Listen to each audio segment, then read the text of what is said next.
The Backrooms, the first 12 levels. Let's get into it. We started it yesterday. If you didn't see the first beginning of the video, this probably won't make any sense to you whatsoever. A little link here in the description maybe. It's not going to be in a playlist. I just uploaded it this week. So watch it so you understand what we're doing here. The Backrooms is kind of SCP-ish, kind of creepypasta-ish. Somebody said before it came something for like 4chan, maybe. That seems kind of right. But we'll continue on our journey where somewhere you might actually be able to hang out. Level 5. Let's dive right in. Level 5 scores a 1 on difficulty, 0 on entity count, and 3 on chaos, averaging to 1.3 on the Bassett-Fraser Index. Level 5 is an infinite empty office in a constant thunderstorm. All the lights are off, with the only light coming from the windows present in every room, which should be impossible, and is one of the many unusual features of Level 5. Other examples are hallways that cross without intersecting, and rooms that share the same space. On top of this, rooms are commonly flooded, however unusually can flood other rooms. Can you drink the water? Right? Level 5 changes seasons every 10 years, and is expected to change seasons in 7 years. The outside of Level 5 is an infinite void only containing the constant thunderstorm, and both the clouds and rain of the thunderstorm are made of almond water, which makes almond water very easy to obtain inside Level 5 by simply opening up a window. The storm itself is the main danger of Level 5, as it can become violent and destroy entire rooms. Opening a door to one of these rooms will reveal a torn-off section of the building and expose the inside to the violent storms, so don't do that. It's also worth noting that destroyed rooms do regenerate, however, it takes several days to complete. Level 5 is devoid of entities, which makes it easy to explore, and typical office supplies, decorations, and machines can also be found, making it a good source of supplies. Obviously, due to the safety of Level 5, many colonies reside on it, starting with the UNCB outpost Hartkirch, which serves as a resting point for wanderers before entering the Gauntlet that is levels 6 through 9, and has a population of around 200 people, since some wanderers just choose to stay on Level 5. The Liberated are back again in Outpost Monorush, which was established to expand the group's reach since Level 5 is a common resting point, and since establishment, the Liberated have seen a massive increase in new citizens. Assorted camps make up the rest and are easy to find and also often abandoned. To enter Level 5, you can stay in Level 4's offices for 24 hours, or by going through Level 5's sublevels. To exit, you can go through a fancy hotel door to enter Level 6, or through Level 5's sublevels. Okay, here's the gauntlet that we've been told about. Level 6, the Oriental Hotel. Let's take a look, shall we? Level 6 scores a 4 on difficulty, 0 on entity count, and 1 on chaos, averaging to 1.667 on the Bassett-Fraser Index. Level 6 is a finite hotel in the Oriental style, and no matter what, you will always enter Level 6 alone, even if you enter with a group. Meals will appear in the dining area in the morning, noon, and evening, along with beds remaking themselves and music playing in the ballroom, which when listened to for long periods of time will cause memory loss. Level 6 also has strange effects on objects, with modern technology being impossible to use, and drinking almond water will cause hallucinations and temporary paranoia. What the fuck is almond water? What kind of vegan bastard got stuck here and was like, I only drink the best? So it's recommended to get through Level 6 without objects. However, despite having no entities, a tall cephalopod-like being is seen in paintings, vases, stained glass, etc. And when not looked at, these objects will change to show the beast closer to your location. If the beast is depicted in the same room you're in, you'll have a strong feeling of being watched and a powerful urge to run away. The beast is commonly depicted around the boiler room, guarding the exit to the level. On top of this, Level 6 drives wanderers insane through isolation and pure terror, and has detrimental effects on sanity. Level 6 is broken up into 4 different areas, starting with the lobby, which contains mostly empty hotel rooms with mild decoration and furniture, with strange objects from the 1920s through 40s in the closets. The beast is not common here, and 2 elevator doors can be found. However, the doors are melted together, making them unusable. The diner is a large room near the entrance that contains 12 tables, a salad bar, and a dessert table that changes food 3 times a day, as stated previously. As an aside, I tried to wait for him to finish talking shit like I can't just pause the video. As an aside, there's something about hotel food that is so delightful. I don't know if it's because normally you're like on the go when you're on vacation or what, but something about hotel food is just very satisfying. The ballroom is a large room at the end of the hallway that has 24 headless mannequins that give an eerie sense of being watched. 1940s ballroom music is always playing that causes mental deterioration and permanent memory loss if listened to for a long time. It's not so old that you can't give it a name or like a title of the song that would be playing. It wasn't that long ago. Strange items from the 1940s. Like what strange item are we talking about from the 1940s? What, this doesn't use electricity? My brain doesn't work. God and damn, finally, I'm so old. the boiler room is an infinite area outside the hotel filled with pipes, vents, and boilers, obviously. It's mostly cramped passages with low-hanging pipes, with the floor being iron grating, and the only light coming from the fire in the boilers. Water leaks from the ceiling causes steam to rise that can cause injury, so staying in the boiler room for long times is not recommended. Since you can only find yourself in level 6, colonies are impossible to form. To enter, you can go through fancy hotel doors in level 5 or one of level 6's sublevels. To exit, you can go through shadows in the boiler room that lead to level 7, with the only other exits being level 6's sublevels. Level 7, the only level where blind people have the same chances as you. Let's begin. Level 7 scores a 4 on difficulty and entity count, as well as 3 on chaos. He said that about blind people like he'd been waiting. I've been coming for you, visually impaired. Averaging to 3.667 on the Bassett-Fraser Index. Level 7 is an infinite maze in complete darkness, filled with railingless catwalks, pipes, and infinitely tall cooling towers.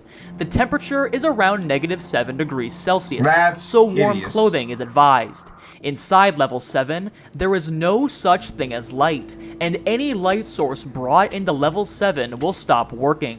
The main dangers to watch out for are falling off the catwalks and falling to your death, freezing from the cold, being attacked by entities, and being confronted by bandits. These groups of bandits roam level 7, climbing along the pipes as they have memorized the level's layout, with some even using echolocation to move around. Now, echolocation? You mean hearing you walk? Don't try so hard. Time for a science lesson. Don't try so hard. It's believed that the energy that would have became photons become neutrinos in level 7, with the pipes getting waste heat from levels all across the backrooms that are put into massive cooling towers, and instead of giving off thermal radiation in the form of infrared light, they give off neutrinos instead. Working together with level 3, level 7 completes the backrooms energy cycle, with level 7 serving as the heatsink. The high amount of neutrinos let level 7 absorb huge amounts of heat without overheating, and on top of this, these neutrinos can very rarely impact normal matter and cause bright flashes in wanderers' eyes.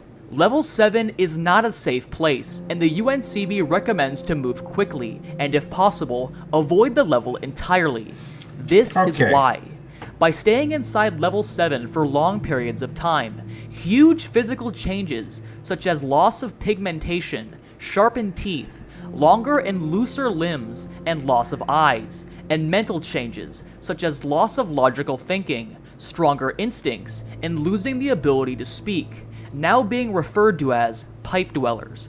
Pipe dwellers are pack entities that eat dead corpses and even each other if desperate enough. They actively hunt humans by using their sharpened teeth to tear flesh off the body. They can be killed in the same way as a normal human can, but if you kill one, more will likely follow. No communities can be found here due to the dangers and effects. So, this is mildly clever, talking about neutrinos.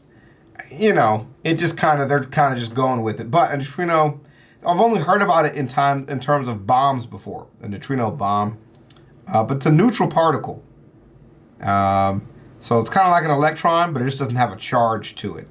So it's like, you know how, they're talking about how in physics classes, if you've taken one, that you cannot lose energy, right? Like it's impossible to lose energy. A neutrino is, in a sense, like the closest you can get to that. But that's kind of where they're going, that direction. You can kind of fill in the blanks now with how they go from that to pale humans that mutate to eat each other, right?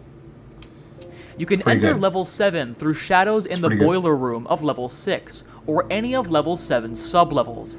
On the contrary, you can exit through the center of a cooling tower to end up in the water of level 8, or by going through an open pipe, you'll end up in one of the buildings in level 8.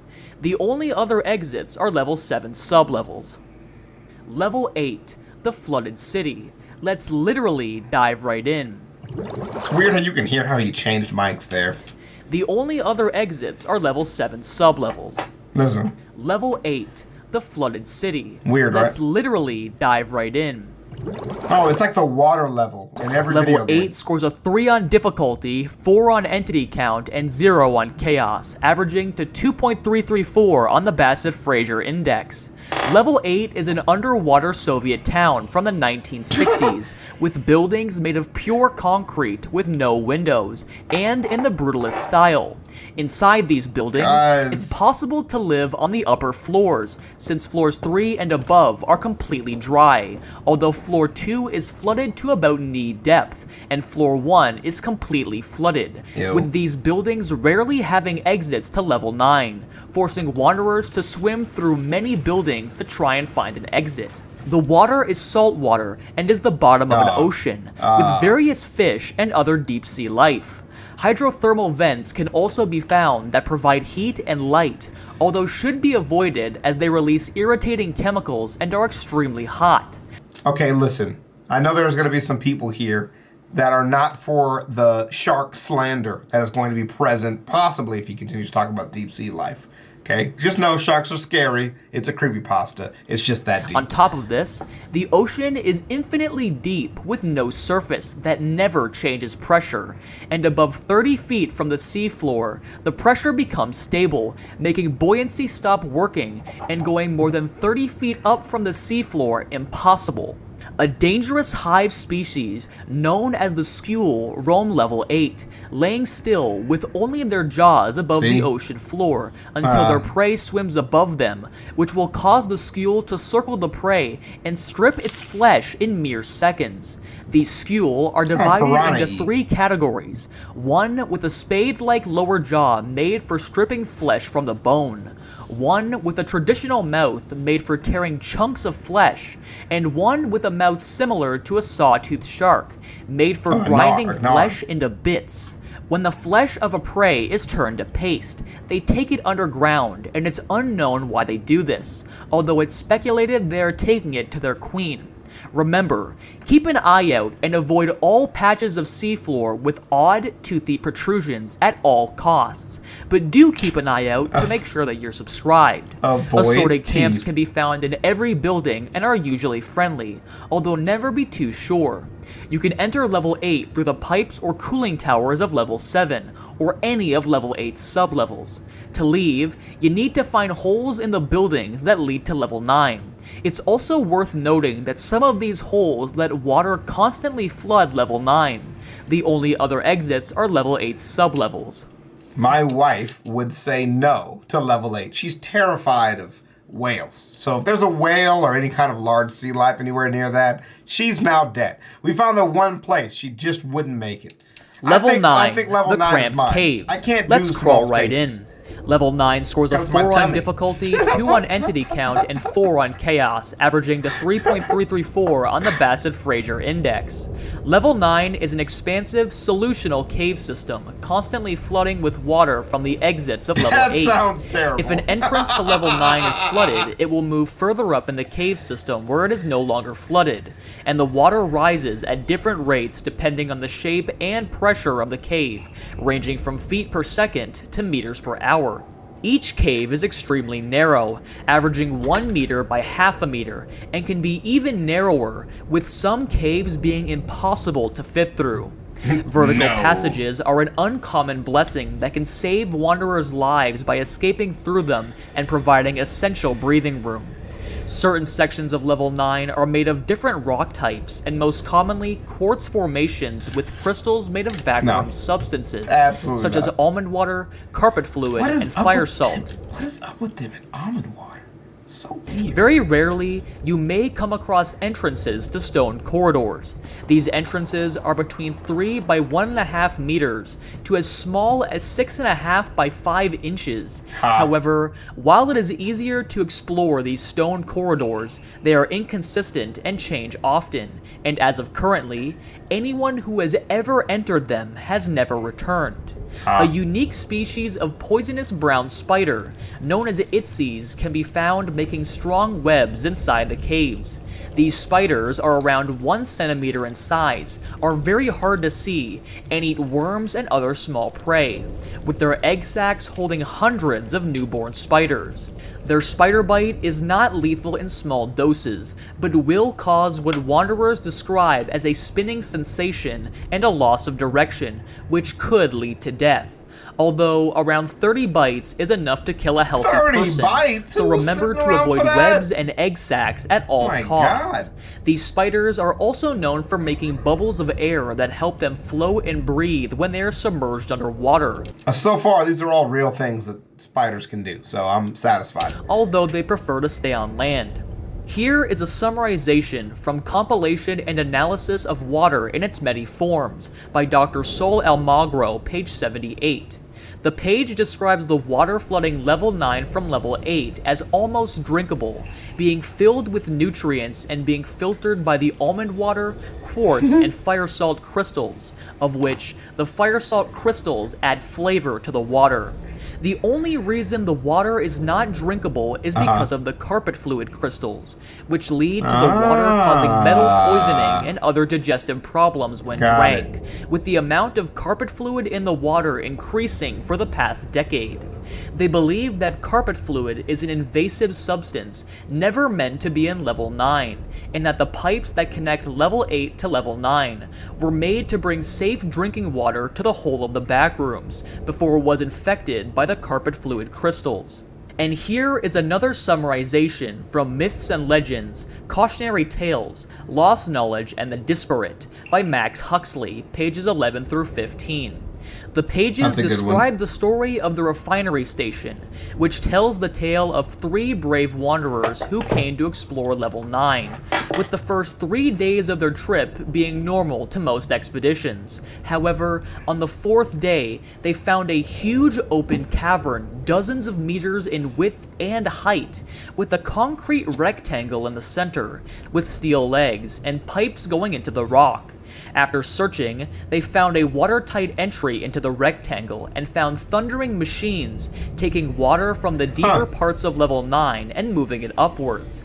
In the center, they found a bunch of tubes, turbines, and tanks that let out an asphyxiant gas and leaked a deep red liquid, most likely carpet fluid.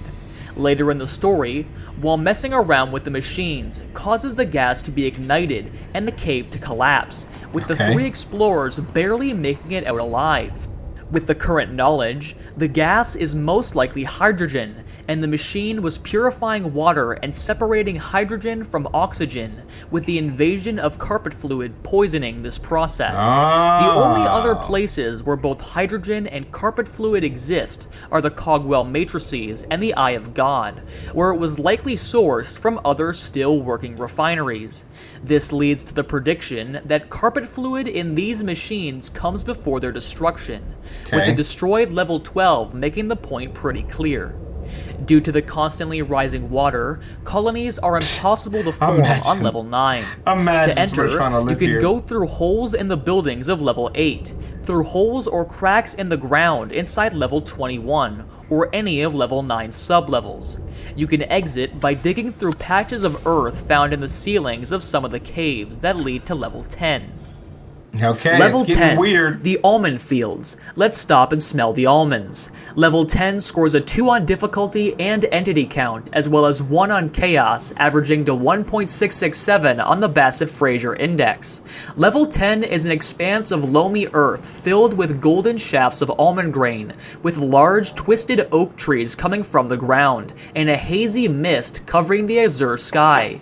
A series of large metal silos filled with almond grain can be found along with rusted farmhouses. However, it's advised to avoid these places as they are protected by hostile entities found nearby. Hostile? Because of this, that looks like the house from Courage the Cowardly Dog. Not much is known about the structures. The field grows almond grain, a plant exclusive to the Backrooms used for making fresh almond water. Right. This process is detailed on ceramic tablets by ancient civilizations, such as the Legion. The process starts with almond grain being ground up and then mixed for a few minutes in large vats of fresh water in order to become fresh almond water. Many merchants became rich due to the profitable almond water trade, with the process being done by cheap slave labor, as gallons of almond water could be traded for raw being done by cheap slave labor. Why did you use this man in chains? As gallons of almond water could be traded for raw materials. Serfs, guys. You can just go serfdom. You know what I mean? You guys don't have to go straight slavery. You can always just go underpaid working class. You know what I'm saying? You don't have However, this industry is also dangerous, as the almond grains follow a strict growth cycle, blooming in the summer and seeding in the fall. During the spring season, the grain lets out a hallucinogenic pollen that causes wanderers to wander aimlessly before collapsing in the fields, with the dead eventually decomposing into the ground. Now, if you do come across a body with a thin layer of pollen lining the flesh, don't be alarmed, as many of these so-called corpses are actually living people in a comatose state. If they are taken away from the fields and treated, they can be cured, however will have permanent mental changes, such as increased hostility, aversion to light, and a strange urge to, quote, maintain the Backrooms, and subscribe to the channel. Weird. Of course, a few colonies reside in level 10, starting with the Harvest, which is a group of reanimated humanoids wearing a scarecrow outfit, and they control large areas of level 10.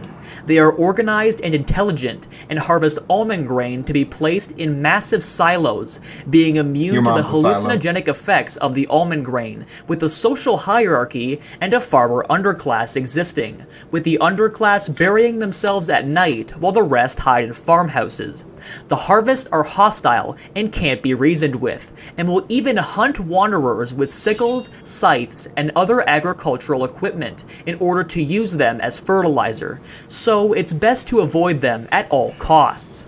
Mrovha Kazudia is a unitary state of the UNCB, and was formed when the leaders of the Morovhite made a deal with the Kazudian people. I've been waiting to read this recipe for almond water for like 3.5 minutes. The colonies houses around 120 people and contains residential structures and cultivated farmland. The economy is made almost entirely from the almond water trade. So slave trade. What a weird thing for this thing to have. It's just slave trade.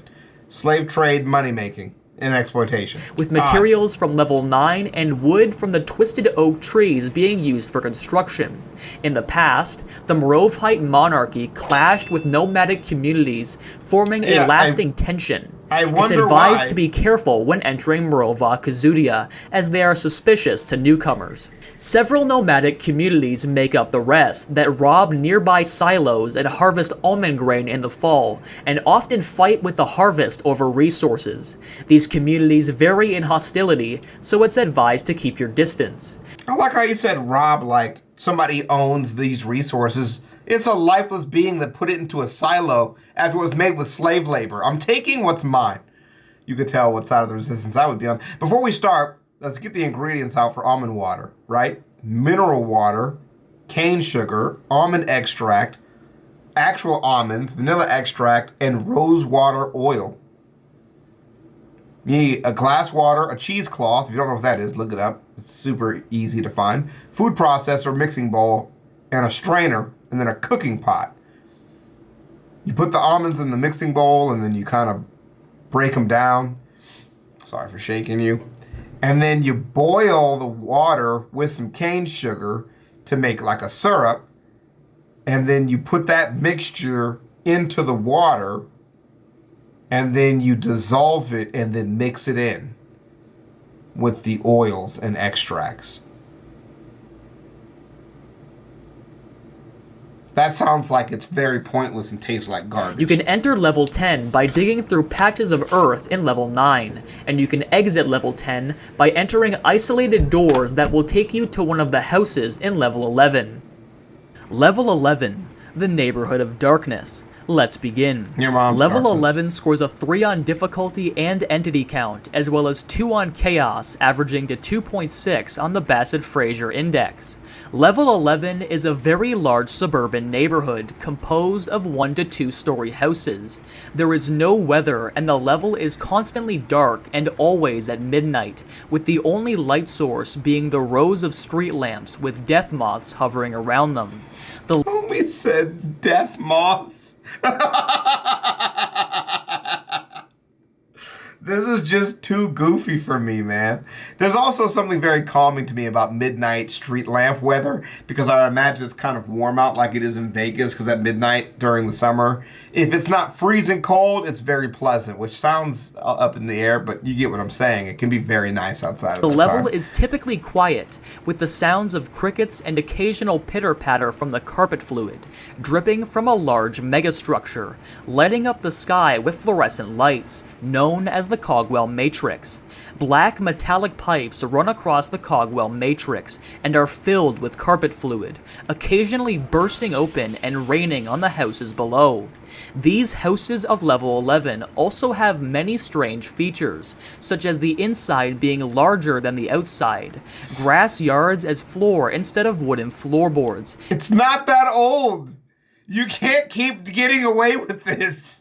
and chandeliers that defy gravity by hanging upwards from the floor, with other strange anomalies in level 11 being stairways that lead to nowhere, and entire houses floating in the sky.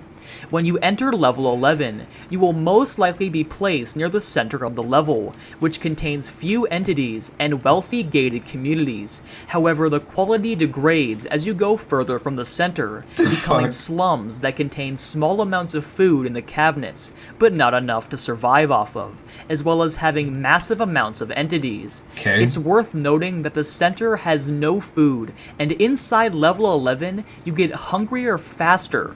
On top of this, the only exits are far away from the center, so you can't stay for long in the center or even the slums. After passing the slums, you'll reach the industrial sector, which contains large factories that tower over the landscape, constantly spewing hazy gas that pollutes the air, creating massive gray clouds that make the Cogwell Matrix impossible to see.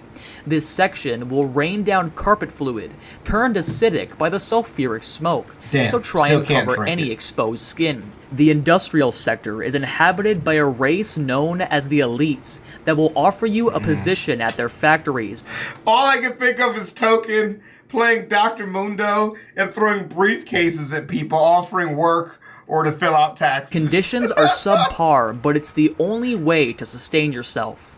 These factories produce unusual objects with the intention of mass production being unknown. Facilities and factories that skipping make ahead. up the industrial sector, with little information on their operations known. A giant middle finger to end the quantum stable levels. Level 12 scores a 5 on every category and will fuck you up faster than you can say, I hate the old wiki. so you better pay attention. All Level right. 12 is the ruins of an infinite city that was destroyed by the supernova from the Eye of God, completely obliterating the ozone layer in the process. All The right. landscape is composed of rubble, crumbling remains of walls, and twisted rebar poking up from the ground. The sunlight is blinding and lethal, forcing travelers during the day to stay in the shade, with skyscrapers destroyed completely or reduced to their ground floor by debris, and concrete basements can be inhabited for some well-needed shelter. Although these underground structures are still unsafe, so it's advised to stay cautious, as various entities have been known to hide inside basements and cellars, so search the area before setting up camp. A way of clearing entity nests is by lighting fire salt charges. During the night, entities will roam freely around the debris-littered surface of level 12, making it even more dangerous. On top of this, portal shatter from the fractured Eye of God's beam portal brings a constant stream of entities from various levels into level 12. If you see floating embers gathering, leave the area immediately. Okay, this is getting way out of hand. This sounds like a level in Destiny that you touched down on, man. As What it's the a heck? sign, a new portal will form and dump more entities into the level. Oh my god. Inside level 12, you have 3 options. Traveling by day, traveling by night, or preferably dying. Traveling by day lets you avoid entities, but being scorched by the sun is a big threat. Also remember to find shelter before around noon, when the sun is highest. Traveling by night lets you avoid the sun, but risk being killed by entities. It's advised to always be armed, mobile, and ready to flee at any... I'm learning about an SCP-type world, which will probably just kill you and give zero reason to be exploring it in the first place. Well, you should not do that on an empty stomach. Well, thank you. You want to eat upstairs with me? It's very hot. Be careful. It's very hot. The bowl is hot. Do you want to eat upstairs with me? No, it's okay. You don't want to eat? Putting your bed. I'm almost done. That's what I'm asking. Come eat downstairs. It's hot up here. Areas that should be avoided at all costs, such as lakes of molten metal that radiate extreme heat and reflect the deadly sunlight during the day, as well as pieces of the Eye of God that are infested with entities, especially the main lens fragment that contains the beam portal that connects to any level. However, the entity count is far too high to deal with, even by massive, heavily armed groups. Surprisingly, colonies still live here, starting with the UNCB Research Headquarters, which is a mine shaft under the original base before level 12 went kaput, populated by scientists, soldiers, administrators, and other staff, who are responsible for managing all scientific UNCB projects and the most important experiments, with rumors ranging from unethical entity-human hybrids to particle accelerators. That's kind of cool. The BEA Outpost Boha is an outpost used for storing and selling goods, both legal and illegal, and operating on the bottom floor. People, because of the slave trade. I got it. Of a ruined skyscraper with UV blocking tents set up around it. Several JRC mercenaries under contract defend the base from entities, and is most commonly known as the center of the flat gas incident of 06. Post-Supernova Mining Organization Bunker, or PSM-01, is located deep underground, dedicated to extracting steel from the Dyson Sphere remnants, being a dangerous yet profitable endeavor. You can enter level 12 through doors in ruined skyscrapers on the outskirts of level 11, and you can leave by entering the remains of an apartment building that will lead to level 13. Huh. And then it just ends. Kind of fell off for me, you know, in the weirdest way. It was still enjoyable, it was fine. But it's just, again, it's just that sense of just, what is the purpose of taking on all this risk? I don't know. I have no idea. I would like to hear about some of the entities, though. That makes me very interested. You know, so if anybody has any information on any entities, that would be great to hear about. But anyways, that's the end of the Backrooms. That's all I have for that. I saw a different video that somebody suggested and another video. It's just this video 2 different times. So I'm not going to be reacting to those. This was pretty comprehensive, I think. We missed a little bit on level 11 because I dropped my phone on my keyboard and unintentionally skipped near the end of that. But besides that, that's what we got. So let me know what you guys think. Creepypasta-y. If there's another backroom story or something like that, I would be more interested in that. I'm good on information. I need to know nothing more about this place. Let me tell you. Just jump in somewhere in a story. You know, get some mythology going. I'm with it. It seems pretty flushed out, so we can get in it. hear about some more almond water and carpet fluid. I'll see y'all.